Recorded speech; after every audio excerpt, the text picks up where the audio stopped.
लक्ष्मण जी नहीं सोए 14 साल। रामचंद्र जी को जब उनके पिता दशरथ राजपाट सौंपने वाले थे, तभी उनकी दूसरी पत्नी कैकेयी को उनकी दासी मंथरा ने खूब भड़काया।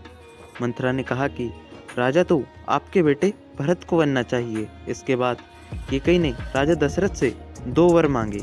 पहला, भरत को गद्दी मिलनी चाहिए और दूसरा, राम को 14 वर्ष तक वन में रहना होगा। राजा दशरथ को अपनी पत्नी के वर पूरे करने पड़े।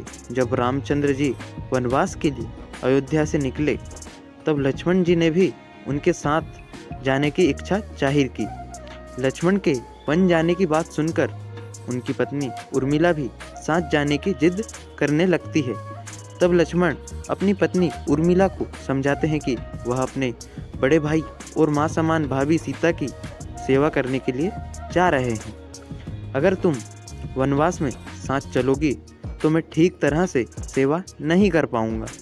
लक्ष्मण के सेवा भाव को देखकर उर्मिला साथ जाने की जिद छोड़ देती है और महल में ही रुक जाती है।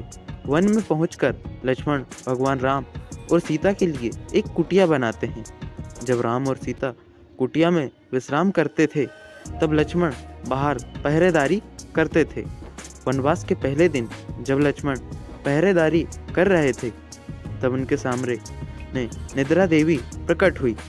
लक्ष्मण ने निद्रा देवी से वरदान मांगा कि वह 14 साल तक निद्रा मुक्त रहना चाहते हैं। निद्रा देवी ने कहा कि तुम्हारे हिस्से की नींद किसी और को लेनी होगी। लक्ष्मण कहते हैं कि उनके हिस्से की नींद उनकी पत्नी को दे दे। इस कारण लक्ष्मण 14 साल तक नहीं सोए और उनकी पत्नी उर्मिला लगातार 14 वर्ष तक सोती रही। 14 वर्ष के बाद जब भगवान राम और लक्ष्मण माता सीता के साथ जब अयोध्या वापस आए, तब नींद की अवस्था में रामचंद्र जी के राज तिलक समारोह में उर्मिला भी उपस्थित थी। यह देख लक्ष्मण को हंसी आती है। जब लक्ष्मण से हंसी की वजह पूछी गई, तो उन्होंने निद्रा देवी के वरदान के बारे में सब कुछ बताया। लक्ष्मण ने कहा कि जब मैं उबासी लूँगा तब उर्मिला की नींद खुलेगी। लक्ष्मण जी की इस बात को सुनकर सभा में मौजूद सभी हंस पड़े। सभी को हंसते देख उर्मिला लज्जावश समारोह से उठकर बाहर चली जाती है। जय श्री राम।